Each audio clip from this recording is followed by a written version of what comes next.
The screaming started at dawn. Dr. Sarah Chen had been working the night shift at the forward medical station when the first wave of wounded arrived. The Ketheri offensive had caught everyone off guard. What should have been a routine patrol had turned into a bloodbath when the insectoid forces ambushed 3 human squads near the contested border of Zirian Prime. Sarah's hands moved without thinking as she worked on the 3rd soldier in an hour. Plasma burns covered most of his chest, and his breathing came in short, painful gasps. Around her, the other medical staff rushed between beds, their white coats now stained red and alien blue. "Dr. Chen!" Nurse Martinez called from across the tent. "We've got incoming wounded from the 47th Battalion. ETA 5 minutes. Sarah nodded, not looking up from her patient.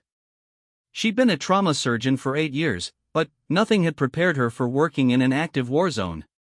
The alliance between humans and their alien partners was still new, fragile.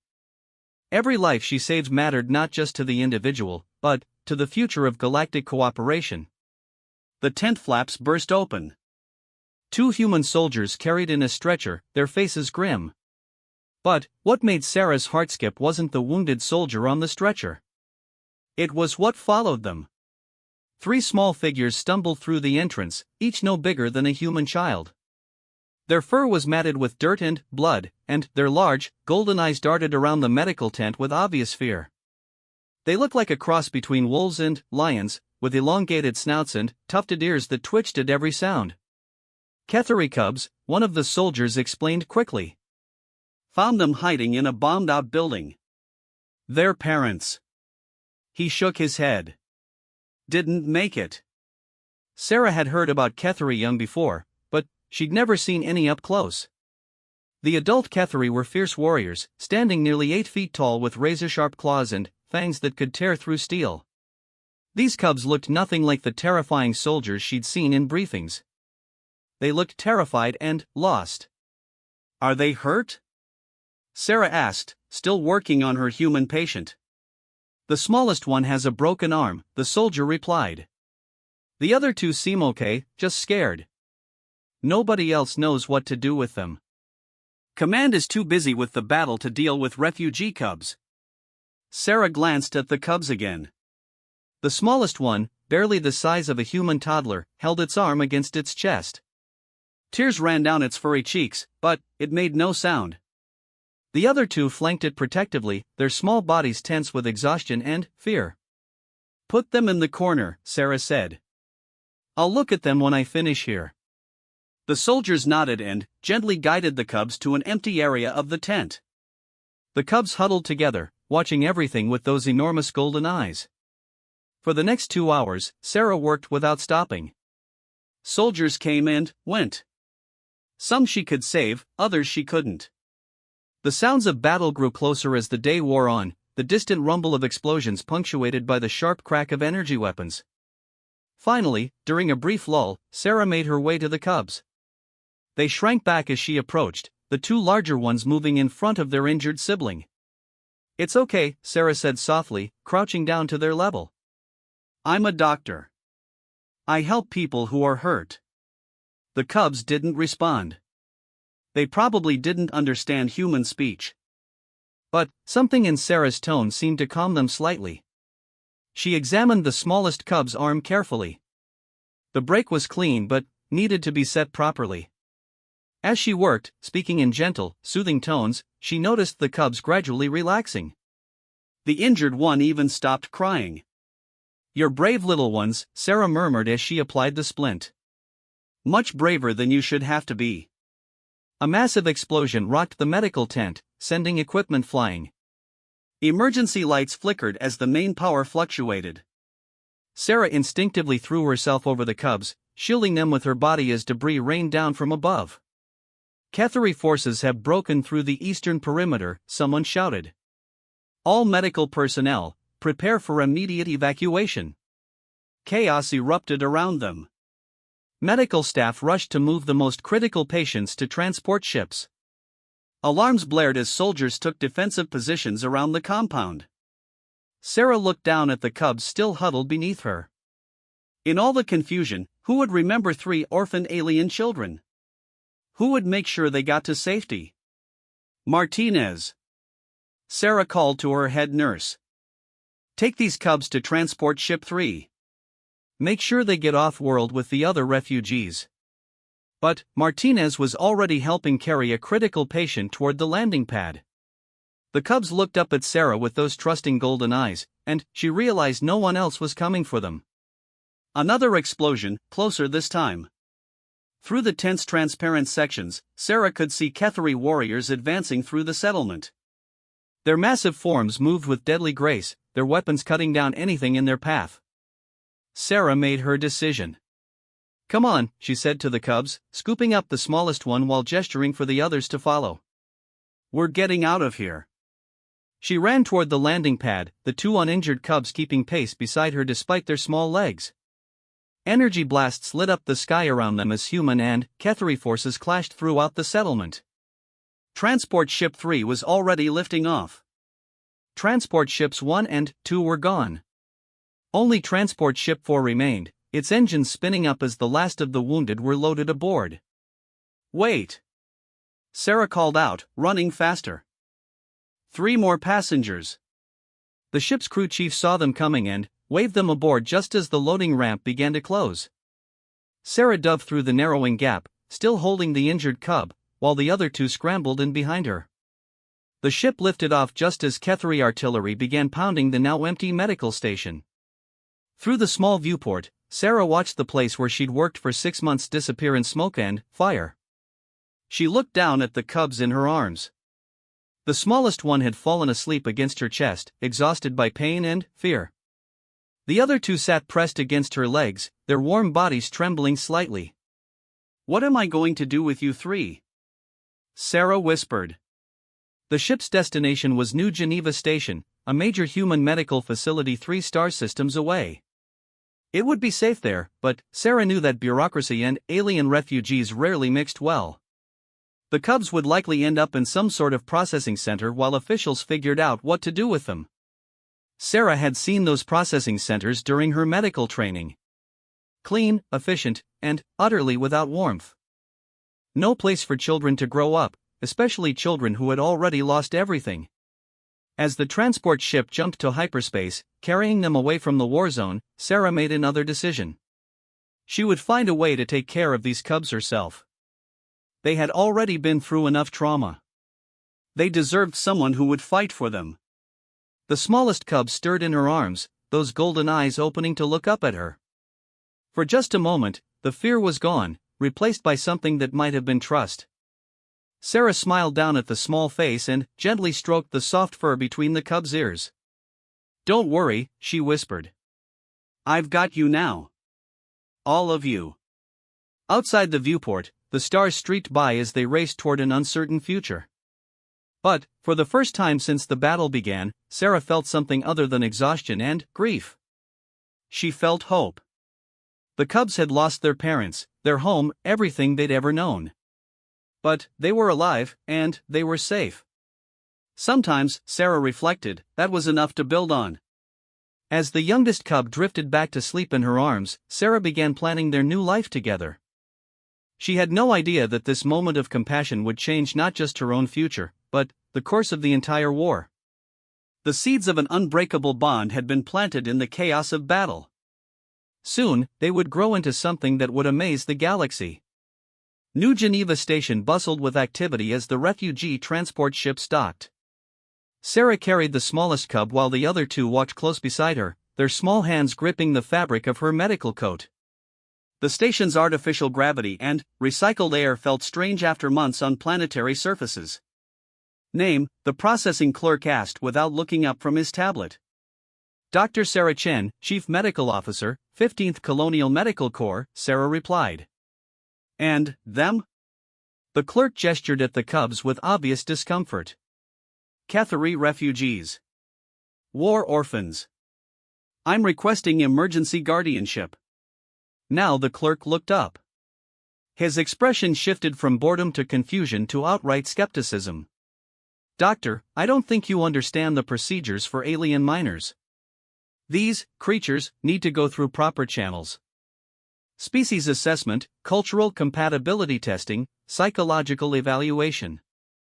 Their names are Kira, Jax, and Zara, Sarah said firmly. The cubs didn't actually have human names yet, but she wasn't about to let this bureaucrat reduce them to creatures. Kira is the youngest. She has a healing fracture that needs monitoring. Jax and Zara are in good health but showing signs of trauma response. The clerk's stylus hovered over his tablet. Doctor, I can't just let you walk off with 3 alien children. There are protocols. Those protocols can be filed later, Sarah interrupted. Right now, these children need medical care and stability. I'm a licensed physician, I have family quarters aboard this station, and I'm formally requesting temporary emergency custody. It took 3 hours of arguing with 4 different officials before Sarah finally walked out of the processing center with the cubs still by her side. She had to sign dozens of forms promising regular check-ins, psychological evaluations, and cultural integration reports. But the cubs were hers to care for, at least temporarily. Her quarters on New Geneva Station were small but comfortable. 2 bedrooms, a living area, and a kitchen unit. The cubs explored carefully, staying close together, their large eyes taking in everything. This is home now, Sarah told them, kneeling down to their level. At least for a while. That first night was difficult.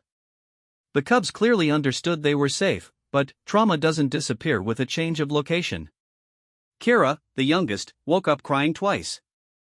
Jax and Zara took turns standing guard by the door, unable to fully relax even in sleep. Sarah spent most of the night sitting with them, speaking softly about anything that came to mind. She told them about Earth, about her childhood, about why she became a doctor.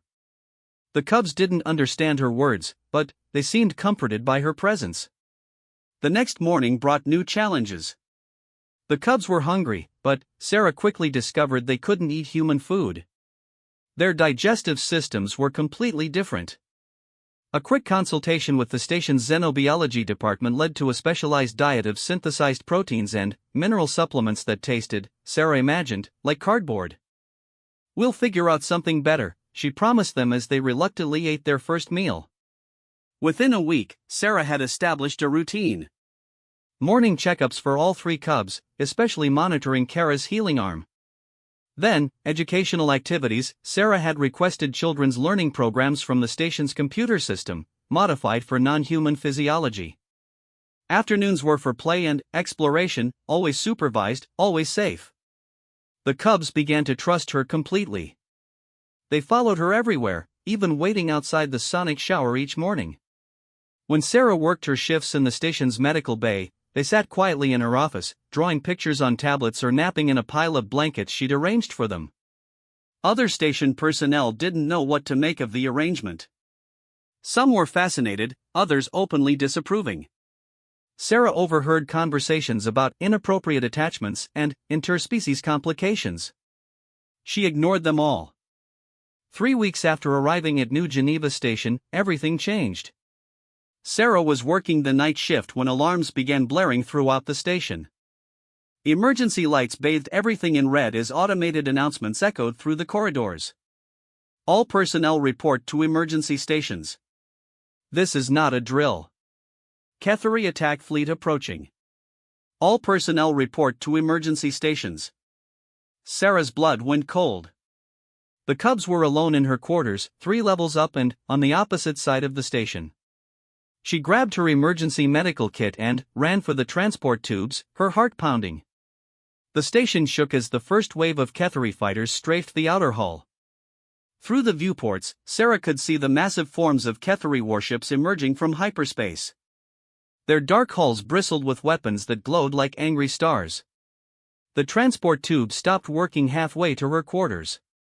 Sarah climbed out and ran the rest of the way through corridors filled with panicking civilians and rushing security teams. The station shook again, harder this time, and the lights flickered ominously. She reached her quarters to find the door sealed by emergency protocols. Her access code wasn't working. Through the small window, she could see the cubs huddled together in the center of the living area, their eyes wide with terror. "Open this door!" Sarah shouted at the nearest security guard. Sorry, Doctor. Emergency lockdown. No civilian areas accessible during combat alert. Sarah wanted to scream. The cubs could hear the battle raging outside, could feel the station shaking under enemy fire. They didn't understand what was happening, only that they were trapped and alone again. Another impact, and this time Sarah heard the terrible sound of hull plating being breached. Emergency force fields snapped into place as atmosphere rushed out through gaps in the station's armor. The medical bay needs all available doctors, the security guard said urgently. They're bringing in wounded. Sarah looked through the window one more time. Kira, Jax, and Zara stared back at her, their small faces pressed against the transparent aluminum. They weren't crying or panicking. They were waiting for her to save them, just like she had on the battlefield. I'll be back, Sarah mouthed through the window, hoping they could understand. The medical bay was chaos. Wounded from both sides filled every available surface as the battle raged around the station. Sarah threw herself into the work, her hands moving automatically while her mind stayed focused on three small faces waiting for her return. The battle lasted 18 hours. When the last Kethri ship finally withdrew, New Geneva Station looked like a broken toy floating in space. 40% of the hull was damaged, life support was operating on emergency power, and over 200 people were dead. Sarah ran through corridors littered with debris, past emergency repair crews and dazed survivors. Her quarters were on a section that had lost primary life support. Emergency oxygen masks hung from the ceiling like strange fruit. The door to her quarters finally opened to reveal a scene that made her knees weak with relief. The cubs were exactly where she'd left them, huddled together in the center of the room. But they weren't cowering anymore. They were standing guard. Somehow, during the long hours of battle, the cubs had arranged themselves in a defensive triangle around Sarah's personal belongings. Kira, despite her small size and healing arm, stood at the front. Jax and Zara flanked her, their young faces set with determination that looked strange on such childlike features. You were protecting my things, Sarah whispered, kneeling down to embrace them. For the first time since she'd found them on the battlefield, all three cubs began to purr. It was a sound like distant thunder mixed with the rumbling of a contented cat, and it filled Sarah's heart with warmth she hadn't felt since childhood. That night, as emergency repairs continued around them, Sarah made a discovery that changed everything she thought she knew about Kethri culture. She was helping Kara with her evening exercises when the youngest cub did something unexpected. Instead of the careful, measured movements Sarah had taught her, Kira began moving in patterns that were clearly not human-derived. Combat patterns. Even with her healing arm, even at her young age, Kira was practicing fighting techniques. Jax and Zara joined in, their small bodies moving with fluid grace as they ran through exercises that looked like a deadly dance. Sarah watched in amazement as the cubs demonstrated skills they shouldn't have possessed. They were too young for formal training, too small for serious combat instruction. Yet they moved like warriors born, like soldiers who had been fighting their entire lives. Where did you learn that? Sarah asked softly. Jax, the middle cub, looked up at her with those enormous golden eyes. For a moment, Sarah could swear she saw something ancient and knowing in that young face. Something that spoke of genetic memory, of instincts passed down through countless generations of warriors. The cubs weren't just orphan children she had rescued from a battlefield. They were Kethri. And Kethri, Sarah was beginning to understand, were born knowing how to fight. The months following the attack on New Geneva Station brought unexpected changes. Sarah had been reassigned to the Titan Medical Complex, humanity's largest military hospital facility. The official reason was her exemplary service during the emergency. The unofficial reason was that 3 Kethri cubs living on a civilian station made too many people nervous. Titan Complex was different from anywhere Sarah had worked before.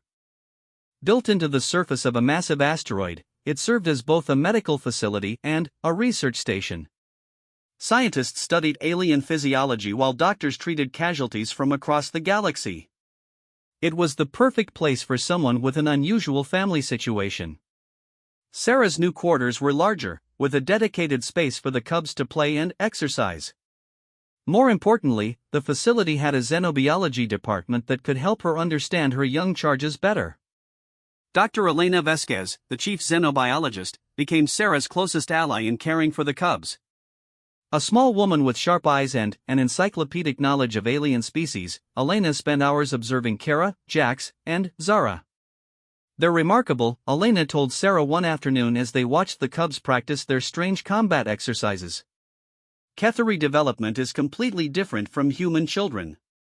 They're born with genetic memories, instinctual knowledge passed down from their ancestors." "What kind of knowledge?" Sarah asked, though she thought she already knew the answer. "Combat techniques, survival skills, basic tactical awareness. A human child has to learn to walk, then run, then fight if necessary. Cathary cubs are born knowing how to fight. They just need to grow into the knowledge that's already in their minds." Sarah watched Kira demonstrate a complex defensive maneuver despite her small size. The youngest cub moved with precision that would have impressed a human martial arts master. "Is that why they're such effective soldiers?" "Partly. But there's something else." Elena pulled up holographic displays showing Cathary brain scans. "Their neural pathways are designed for pack coordination. They don't just fight as individuals. They think as a unit, anticipate each other's movements, coordinate attacks without verbal communication." As if to demonstrate Elena's point, all three cubs suddenly stopped their exercises and turned toward the door. Sarah heard nothing, but moments later, Nurse Thompson knocked and entered. "Dr. Chen? You're needed in Surgical Bay 3. Priority casualty coming in." Sarah looked at Elena, who was staring at the cubs in amazement. "They heard the transport ship before our sensors detected it," Elena whispered. "Their hearing is at least 3 times more sensitive than ours." This was just the beginning of the discoveries.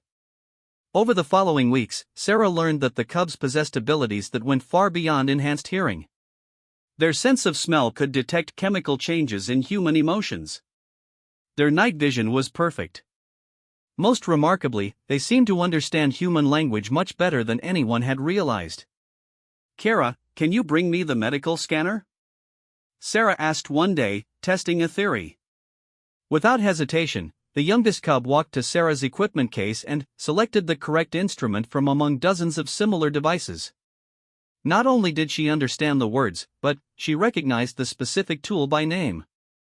"How long have you been understanding me?" Sarah asked softly. Kara tilted her small head and made a sound that was clearly meant to be an answer. It wasn't quite human speech, but it carried meaning. Something like always mixed with affection and a hint of amusement. The cubs were learning human speech, but they were also teaching Sarah to understand their own forms of communication. Their purrs had different tones for different emotions. Their ear positions conveyed complex thoughts. Even their breathing patterns carried meaning. Sarah began documenting everything, creating the most comprehensive study of young Cathary development ever compiled by human scientists. But her work was interrupted by events beyond the medical facility. The war was getting worse. News arrived daily of battles across the galaxy. The Cathary Confederation and the Human Alliance had been fighting for 3 years now, and neither side seemed capable of achieving victory. Worlds changed hands weekly. Refugee streams flowed in all directions. The death toll climbed into the millions. Sarah tried to shield the cubs from the worst of the war news, but they understood more than she liked to admit. They could smell her stress when particularly bad reports came in. They sensed the fear and anger of the human staff around them. One night, 6 months after arriving at Titan Complex, everything came to a head. Sarah was working late in her office, reviewing surgical schedules, when alarms began sounding throughout the facility. Not the drill alarms she'd grown used to, but the real thing. Emergency protocols activated automatically, sealing blast doors and activating defensive systems. The cubs were in their quarters 3 levels down. Sarah grabbed her emergency kit and headed for the transport tubes, but this time armed security guards stopped her. "Sorry, Doctor. No civilians in the lower sections during combat alert. Cathary battle fleet detected approaching our position." Sarah's blood ran cold. How many ships? 15 confirmed contacts. Estimated arrival time 2 hours.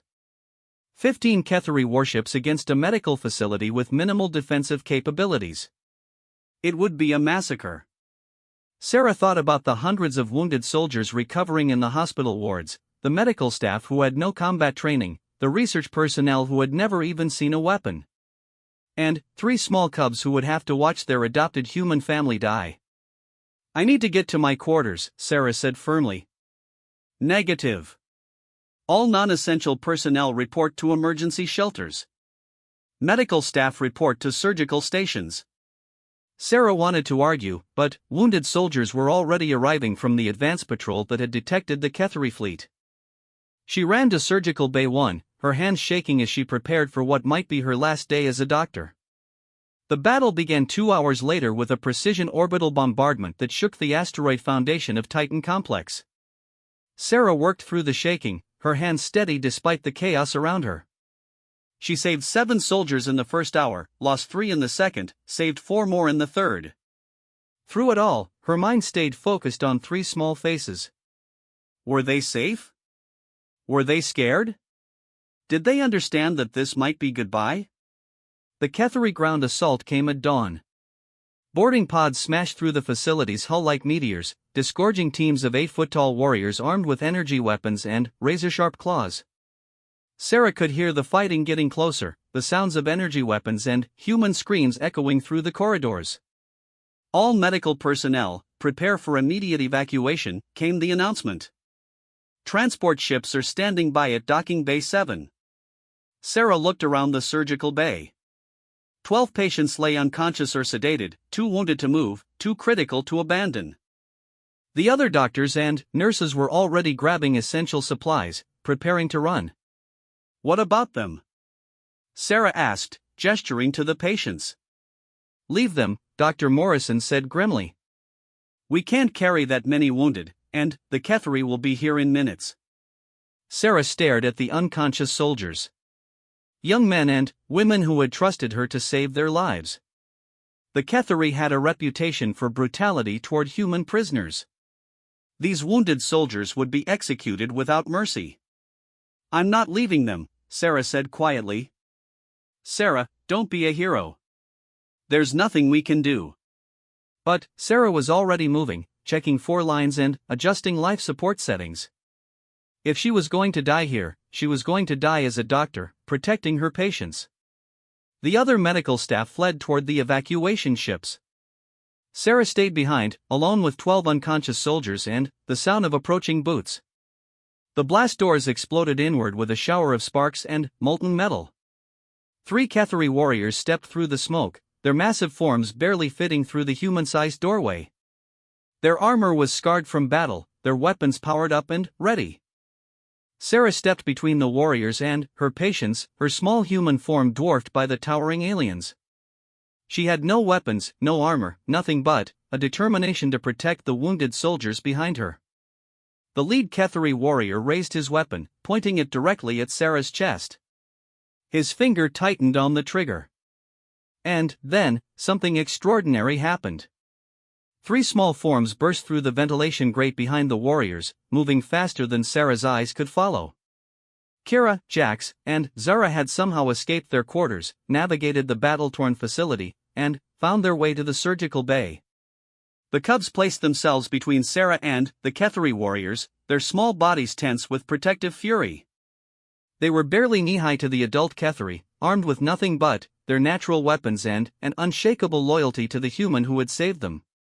The lead warrior's weapon slowly lowered as he stared at the cubs. Sarah could see confusion in his alien features, perhaps recognition. The cubs stood their ground, making sounds she had never heard before, not purrs or chirps, but something that sounded almost like words. Kethari words. The 3 cubs were talking to their own species, and whatever they were saying was having an extraordinary effect on the warriors. The surgical bay fell silent except for the steady beeping of medical monitors. Sarah watched in amazement as the 3 cubs continued speaking to the Kethari warriors in their native language. The conversation was too rapid and complex for Sarah to follow, but the tone was unmistakable. The cubs were negotiating. Kira, despite being the smallest, seemed to be taking the lead. Her small voice carried an authority that reminded Sarah of a seasoned diplomat. Jax and Zara flanked her, their postures protective but not aggressive. They looked like a formal delegation rather than frightened children. The lead warrior's weapon lowered completely. He removed his helmet, revealing a face that was unmistakably feline but marked with scars and battle-worn wisdom. When he spoke, his voice was deep and rumbling, like distant thunder. "You are clan lost," he said in heavily accented human speech, clearly addressing the cubs. "How do you come to guard human prey?" Kira stepped forward, switching to human words that shocked Sarah with their clarity. "She is not prey. She is Pack Mother. She saved us from the burning sky on Zirian Prime. She feeds us, protects us, teaches us honor." Sarah's heart nearly stopped. In all the months she had cared for the cubs, she had never heard them speak complete human sentences. They had been learning, watching, understanding far more than they had revealed. "Pack Mother?" The warrior's scarred face showed confusion. "Humans do not form packs. They are solitary hunters, territorial and weak. This human is different," Jax said, his young voice carrying conviction that made the warriors take notice. "She threw herself between us and falling stone. She carried us from battle when she could have run faster alone. She stands between wounded soldiers and your weapons when she has no strength to fight." The lead warrior looked at Sarah with new interest. His golden eyes, so similar to the cubs, studied her face carefully. "You risk your life for these wounded humans?" "They're my patients," Sarah said simply. "I'm a doctor. I don't abandon people who need help. Even when facing certain death?" Sarah's mouth was dry with fear, but her voice remained steady. "Especially then." The warrior turned to his companions and spoke rapidly in the Kethri language. Sarah caught a few words that the cubs had taught her: honor, courage, pack bond. The other warriors seemed surprised, even skeptical.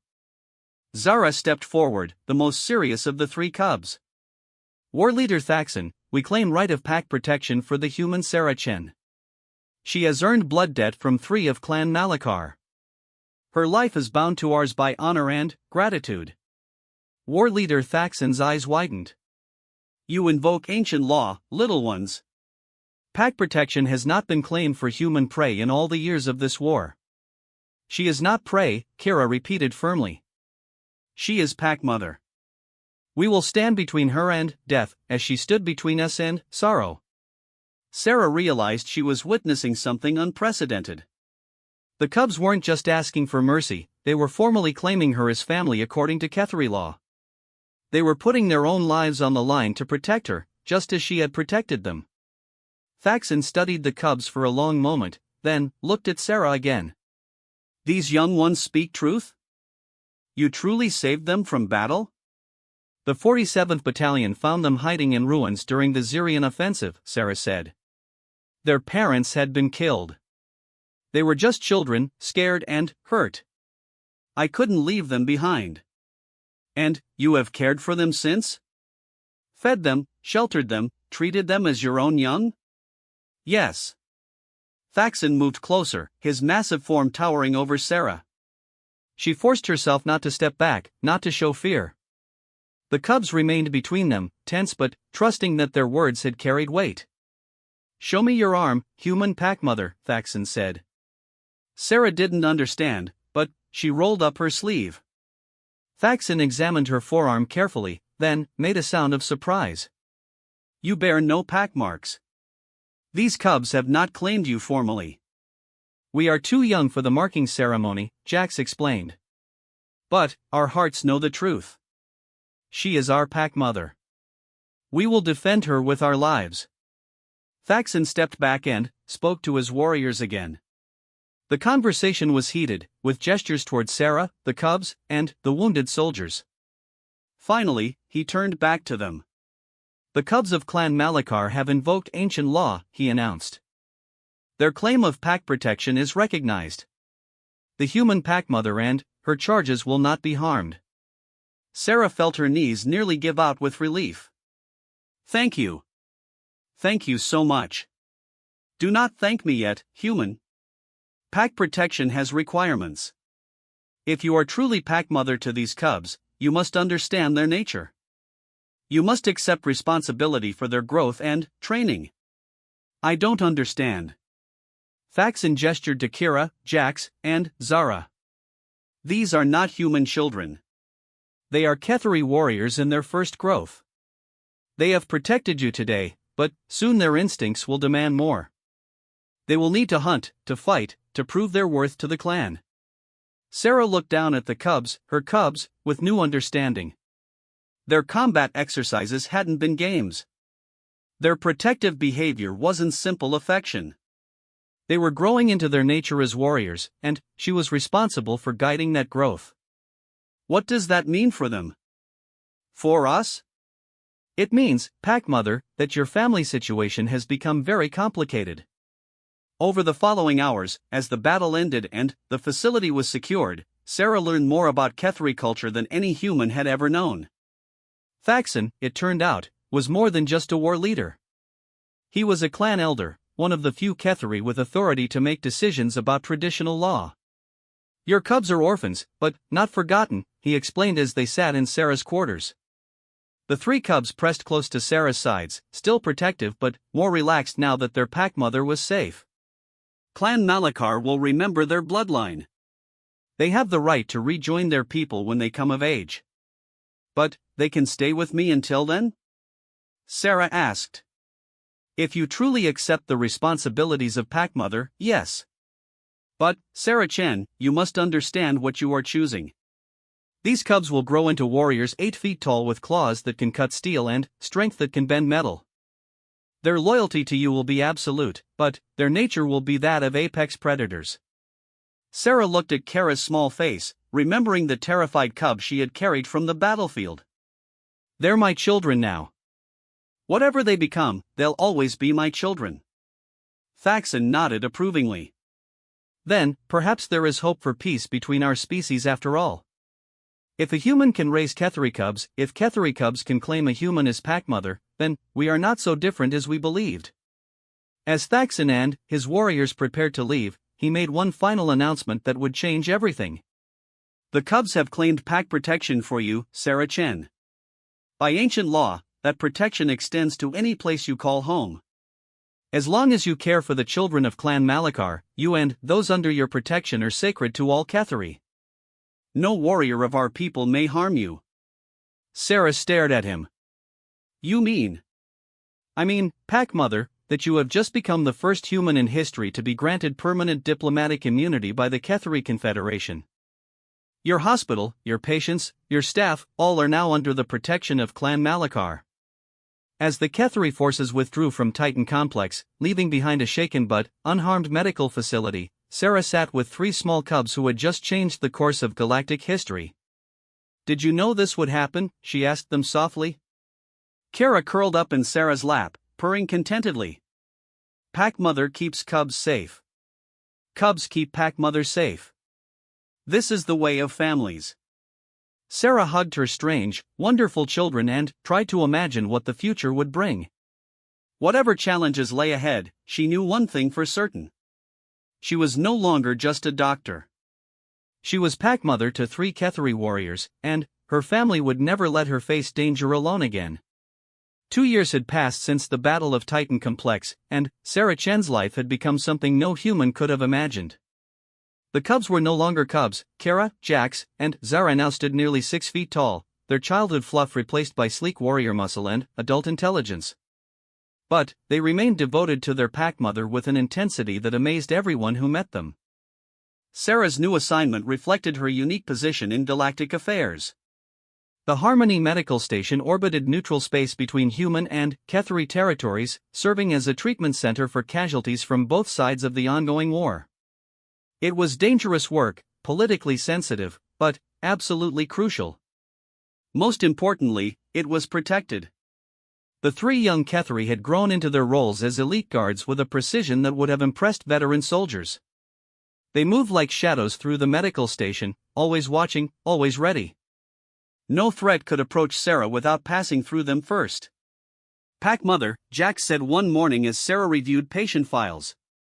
His voice had deepened into the characteristic rumble of adult Kethery, but his tone remained respectful, even affectionate. Transport 7 is approaching with wounded from the Rigel engagement. Mixed casualties, human and Kethery. Sarah looked up from her tablet. How many? 17 humans, 12 Kethery. The human patients have plasma burns and impact trauma. The Kethery show signs of poison gas exposure. Sarah was already moving, grabbing her medical kit. Prep surgical bays 3 through 6. Alert the xenobiology team for the Kethery patients. And, Jax? Yes, Pack Mother? Make sure the two sides are separated until we can assess their conditions. Wounded soldiers sometimes forget they're supposed to be safe here. Jax nodded and spoke into his communication device, coordinating with his sisters in the fluid Kethery battle language they used for tactical discussions. Sarah still didn't understand all of it, but she recognized the tone of professional efficiency. The medical bay erupted into controlled chaos as the wounded arrived. Sarah threw herself into the work, moving between human and Kethery patients with equal dedication. After 2 years of treating both species, she had become one of the galaxy's leading experts in interspecies trauma medicine. Dr. Chen. Nurse Patterson called from the Kethery side of the bay. We've got a problem with patient 6. He's refusing treatment. Sarah hurried over to find a young Kethery warrior, probably barely out of adolescence himself, trying to pull monitoring equipment from his arm despite severe chemical burns across his chest and shoulders. Easy there, Sarah said gently, approaching slowly. You're safe here. We just want to help. The young warrior looked at her with pain-clouded eyes. Human healer? No. Will not accept poison touch. Sarah's heart sank. Some Kethery still believed that human medical treatment was a form of chemical warfare, that accepting help from human doctors was a betrayal of their species. I understand your concerns, Sarah said carefully. But, your lungs are damaged. Without treatment, you'll die within hours. The warrior's breathing was labored, but his voice remained defiant. Better death than human contamination. Sarah stepped back, frustrated. She could force treatment on the warrior, but that would violate every principle of medical ethics she held dear. But watching a patient die from treatable injuries went against everything she believed as a doctor. A shadow fell across the medical bed. Kara moved to stand beside Sarah, her imposing adult form radiating quiet authority. When she spoke, it was in perfect Kethery, her voice carrying tones of command that made the young warrior's ears snap to attention. The conversation was rapid and complex, filled with references that Sarah didn't fully understand. But she caught enough to recognize that Kara was explaining Sarah's status as Pack Mother, the ancient laws that protected her, and the honor she had earned through years of caring for Kethery patients. The young warrior's expression gradually changed from suspicion to amazement to something approaching awe. He looked at Sarah with new eyes, seeing not a human enemy but something unprecedented in his understanding of the galaxy. You are the Pack Mother of legend? He asked in halting human speech. I'm a doctor, Sarah said simply. I help people who are hurt. That's all. The warrior slowly extended his arm, allowing Sarah to reattach the monitoring equipment. I have heard stories. The human who speaks with clan voices. The healer who stands under star protection. I did not believe. Believe it, Kara said firmly. Pack Mother has saved hundreds of our people. Her healing touch carries no poison, only compassion. As Sarah worked on the young warrior's injuries, she became aware of unusual activity throughout the medical bay. Other Kethery patients were watching, whispering among themselves. The human patients looked confused by the respectful behavior of their traditional enemies. Dr. Chen? Lieutenant Morrison, one of the human patients, called out weakly. What's going on? Why are they acting like that? Sarah finished adjusting the young Kethery's treatment and moved to check on Morrison's bandages. They're showing respect for the medical facility. This is neutral ground. But it was more than that, and everyone in the room knew it. The Ketheri weren't just respecting neutral ground, they were showing deference to Sarah personally. It was unprecedented, and it was changing the entire dynamic of how casualties were treated. For the first time since the war began, human and Ketheri patients were being treated in the same space without incident.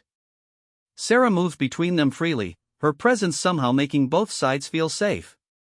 The real test came 3 days later. A massive battle erupted in the Centauri system, resulting in heavy casualties on both sides. Harmony Medical Station received over 200 wounded in a single day, pushing their resources to the absolute limit. Sarah worked for 18 hours straight, moving between surgical bays, coordinating treatment protocols, making impossible decisions about who could be saved and who couldn't. Kira, Jax, and Zara worked alongside the medical staff, using their strength to move patients and their keen senses to detect complications before human instruments could register them. The crisis came when they ran out of room. Dr. Chen, Dr. Martinez said urgently, "We've got 15 more casualties coming in, and every bed is full. We're going to have to put humans and Ketheri in the same recovery ward." Sarah looked at the crowded medical bay. Human and Ketheri soldiers lay side by side, separated only by privacy screens. Some were conscious, aware of their traditional enemies just feet away. The potential for conflict was enormous. "Do it," Sarah said. "But I want security protocols in place. Any sign of trouble." Pack Mother, Zara interrupted softly. "There will be no trouble." Sarah looked at her adopted daughter questioningly. Zara gestured toward the recovery ward, where something remarkable was happening. A young human corporal, his leg shattered by shrapnel, was sharing his water ration with a Ketheri female who couldn't reach her own hydration system due to arm injuries. A Ketheri sergeant, burned but mobile, was helping adjust the bed position of a human private who couldn't move himself. They weren't speaking to each other, they didn't share a common language beyond basic military terminology. But they were helping each other with the simple understanding that they were all wounded, all far from home, all under the protection of the mysterious human doctor their peoples had learned to trust. "How?" Sarah whispered. "You," Kira said simply. "They see how you care for them all equally. They see us following your example. Honor recognizes honor, even across species lines." That night, as Sarah finally collapsed in her quarters after the longest shift of her life, she found all 3 of her children waiting for her. They had grown so much from the frightened cubs she had rescued, but they still curled up around her when she needed comfort. "Pack Mother," Jax said quietly, "there are communications coming in from both the Human Alliance and the Ketheri Confederation. Official messages." Sarah sighed. "Good news or bad news?" "Strange news," Zara replied. "Both sides want to send delegations to meet with you. Not for medical consultation. For diplomatic contact." Sarah sat up, suddenly, alert. "Diplomatic contact?" Kira nodded gravely. "Word has spread about what happens here. About how enemies become allies under your care. Both governments believe you might be the key to ending this war." Sarah looked at her 3 children, warriors now, but still the cubs she had saved from a battlefield years ago. "And what do you think?" "We think," Jax said carefully, "that Pack Mother has already ended the war. People just haven't realized it yet." Through the viewports of Harmony Station, Sarah could see the stars of both human and Ketheri space. Somewhere out there, the war still raged. Ships still fired on each other, soldiers still died, families still lost their children to violence. But, here, in this small corner of the galaxy, something different was growing. Enemies were becoming allies. Fear was being replaced by trust. Death was being replaced by healing. It had started with 3 orphan cubs and a human doctor who couldn't bear to leave children behind. Now it was spreading across the galaxy, carried by the stories of wounded soldiers who had seen their enemies show mercy, who had experienced compassion from those they had been taught to hate. Sarah Chen, Pack Mother to 3 Ketheri warriors, guardian of the first truly peaceful space in the galaxy, smiled as she drifted off to sleep surrounded by her impossible family. Tomorrow would bring new challenges, new wounded to heal, new chances to prove that different species could work together. But, tonight, she was exactly where she belonged. Home, with her children standing guard, keeping her safe just as she had once kept them safe. The galaxy was changing, one act of compassion at a time. And, at the center of that change was a small human woman who had once decided that saving 3 alien children was more important than following orders. Sometimes, the smallest acts of kindness change the universe.